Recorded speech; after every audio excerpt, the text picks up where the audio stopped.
Assalamualaikum warahmatullahi wabarakatuh. Salam sejahtera untuk kita semua. Salam Om Swastiastu, Namo Buddhaya, salam kebajikan.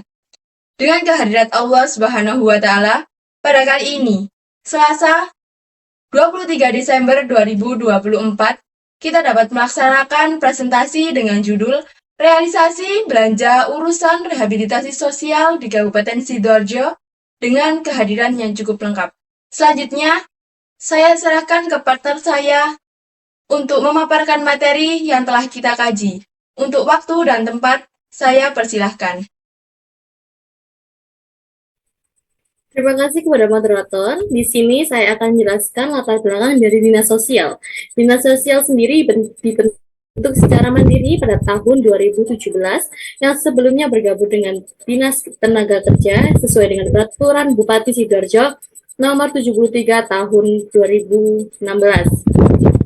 Bidang ini lebih fokus menangani urusan pemerintahan di bidang sosial di tingkat kabupaten sesuai dengan Peraturan Bupati nomor 7 tahun 2023. Bidang ini bertugas untuk membantu Bupati untuk mengurus urusan sosial dan pembantuan seperti PKH, BPNT, asistensi rehabilitasi sosial, bantuan alat bantu disabilitas, lalu penanganan kemiskinan dan korban bencana alam. Lalu di samping terdapat foto Bapak Dr. Andes Ahmad Misbahul Munir MSI selaku Kepala Dinas Sosial Kabupaten Sidoarjo saat ini.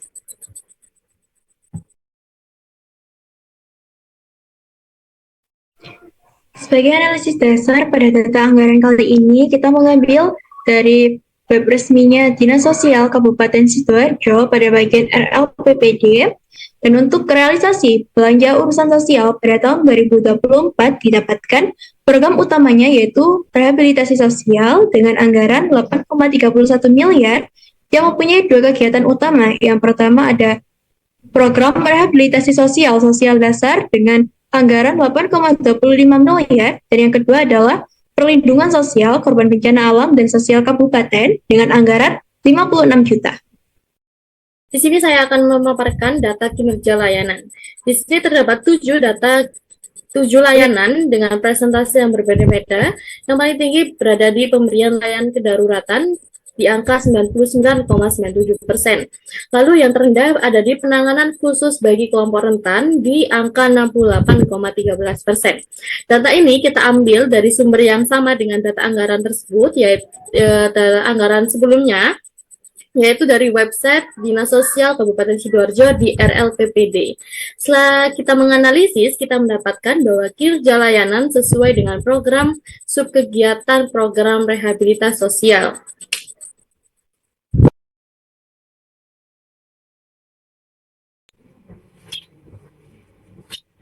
Pada saat ini ada data kepuasan masyarakat melalui aplikasi Sipraja, di mana tepatnya kita mengambil data ini dari ulasan atau rating aplikasi Sipraja di aplikasi Play Store. Hasil dari survei yang kita lakukan, kita mengambil 50 responden, bisa dihitung dari angka pada diagramnya. Sebelum itu, kita lihat pada bagian kiri ada keterangan diagramnya, di mana yang berwarna abu-abu menunjukkan responden sangat puas atau memberikan rating bintang 5, dan yang berwarna biru muda menunjukkan responden itu puas atau memberikan bintang 3 dan 4. Dan yang terakhir ada berwarna hijau tua menunjukkan responden itu tidak puas atau memberikan rating bintang 1 dan 2. Kembali lagi kepada diagramnya, di sini menunjukkan bahwa responden yang sangat puas totalnya ada 31, responden yang hanya sekedar puas ada 8, dan responden yang tidak puas totalnya ada 11.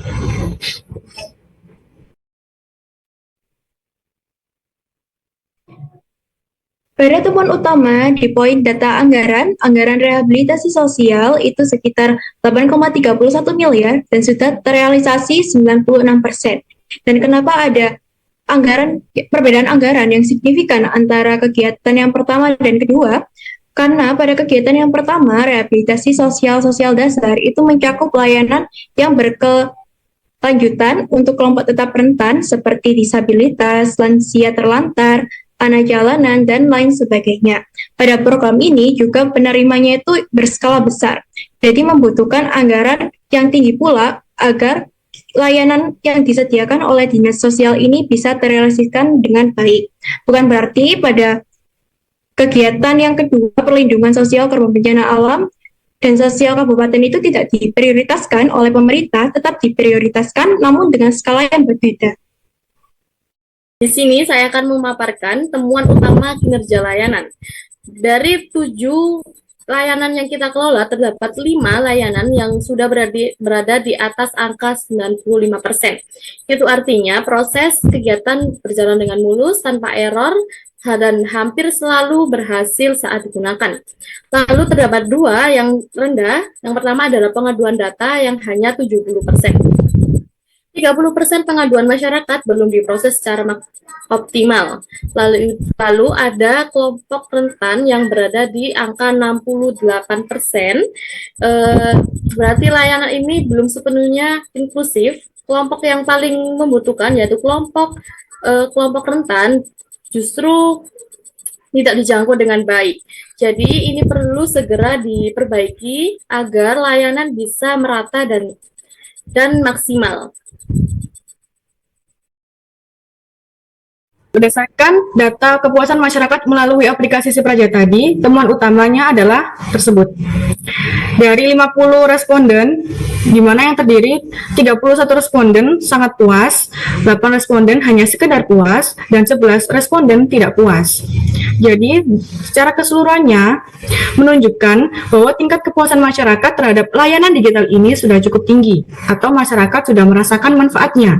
Namun, dengan adanya ketidakpuasan yang ada, itu harus segera diatasi dengan cepat dan tepat, agar layanan digital ini dapat meningkatkan kepuasan masyarakat lagi.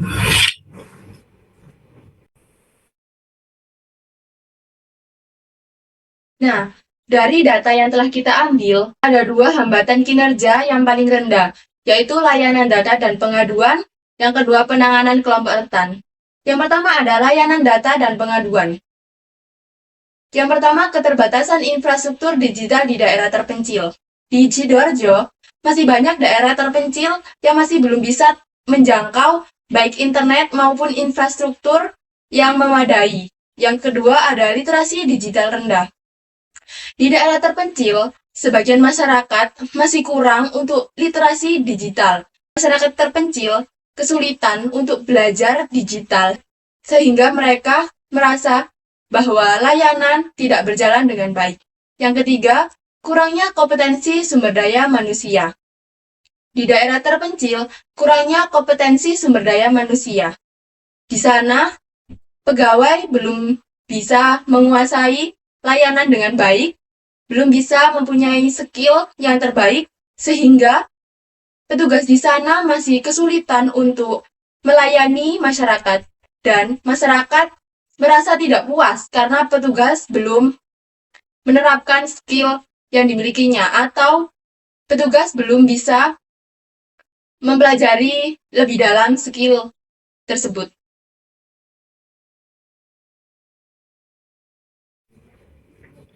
Dan untuk yang kedua, ada penanganan kelompok rentan, di mana penyebabnya yang pertama, yaitu ada keterbatasan anggaran dan sumber daya operasional.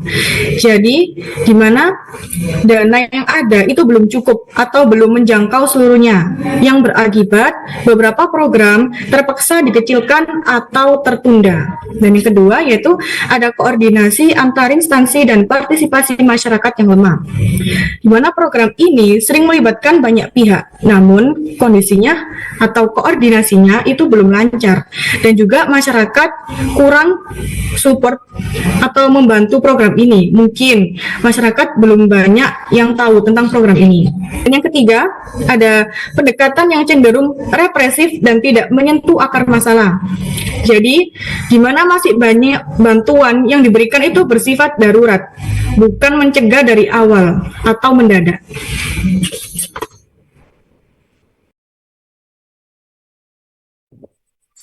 Lalu di sini kita akan membahas rekomendasi kebijakan berdasarkan data dari data layanan terendah ini. Yang pertama adalah penanganan kelompok rentan. Rekomendasi kebijakan yang pertama adalah lakukan realokasi dana dari anggaran yang benar-benar penting hingga yang bisa ditunda. Anggaran yang ada terdapat beberapa pos pengeluaran yang bersifat kurang mendesak atau bahkan bisa ditunda. Dana dari pos-pos tersebut bisa direalokasikan ke program yang prioritas, terutama penanganan kelompok rentan ini, agar anggaran lebih efisien. Lalu yang kedua, adanya tambahan kendaraan dan dana operasional agar tim di lapangan bisa lebih cepat bergerak. Dengan bertambahnya kendaraan, roda 2 maupun roda 4, dan juga dana operasional untuk BBM dan perawatan dan lain-lain, itu akan mempermudah tim bergerak dengan lebih cepat. Lalu yang ketiga, buat prosedur penilaian dan penanganan kasus lebih simpel dan cepat. Prosedur penilaian saat ini terbelit-belit, jadi kita harus merevisi agar dengan lebih sederhana agar kita berjalan dengan simpel dan cepat, tetapi tetap akurat dan akuntabel.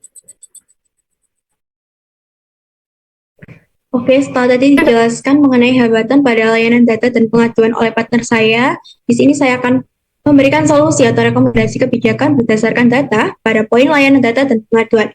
Yang pertama ada bangun sistem pengaduan digital yang mudah diakses oleh masyarakat. Maksud dari ini adalah pemerintah bisa membuat aplikasi atau website untuk aspirasi atau pengaduan secara online. Jadi masyarakat itu tidak harus datang ke kantor pusatnya atau kantor dinas sosial ini. Dan hal ini juga memudahkan untuk masyarakat. Dan hal ini juga sejalan dengan prinsip partisipasi di era good governance. Dan yang kedua adalah meningkatkan sosialisasi di kelurahan, media sosial, maupun posko layanan. Maksud dari itu, setelah pemerintah melakukan pembuatan website maupun aplikasi, seharusnya pemerintah memberitahu masyarakat bagaimana caranya menggunakan aplikasi tersebut. Tujuan utamanya itu untuk menjangkau secara luas masyarakat yang kurang adaptif dan melek terhadap perkembangan teknologi di era digitalisasi sekarang ini. Dan hal ini juga bisa meningkatkan kepercayaan masyarakat terhadap pemerintah. Dan yang terakhir adalah tambahan pelatihan SDM dan alokasikan personel khusus untuk pengelolaan dan pengaduan. Hal ini tuh untuk meminimalisir terjadinya penumpukan aspirasi yang telah disampaikan oleh masyarakat di aplikasi tersebut, dan untuk mencegah agar masyarakat ini tidak berstigma negatif.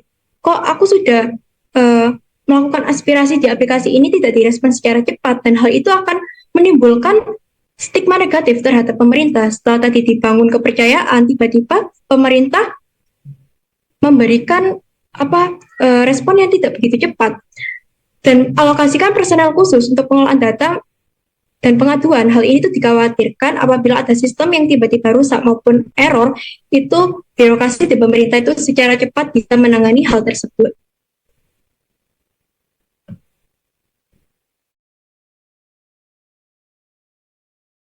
Baik, itu tadi materi yang telah dipaparkan oleh partner-partner saya. Selanjutnya, saya bisa menyimpulkan bahwa Dinas Sosial Kabupaten Sidoarjo berhasil merealisasikan anggaran rehabilitasi sosial tahun 2024 hampir 100% dari anggaran total 8,31 miliar, menunjukkan pengelolaan keuangan yang baik. Sebagian besar layanan berjalan dengan lancar di atas 95%, seperti penyediaan makanan, penyediaan sandang, dan bimbingan.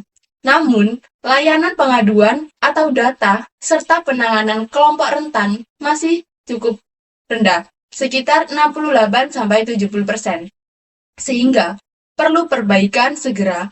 Kepuasan masyarakat terhadap aplikasi Si Praja cukup baik. Mayoritas puas, tapi ada keluhan yang harus ditangani cepat. Jadi, secara keseluruhan, Kabupaten Sidoarjo sudah sangat puas atau sudah sangat baik untuk merealisasikan anggaran atau merealisasikan kebijakan. Tetapi, masih ada beberapa yang harus diperbaiki untuk mewujudkan Sidoarjo menjadi lebih baik. Sekian dari kelompok kami. Saya sebagai moderator pamit undur diri. Wassalamualaikum warahmatullahi wabarakatuh.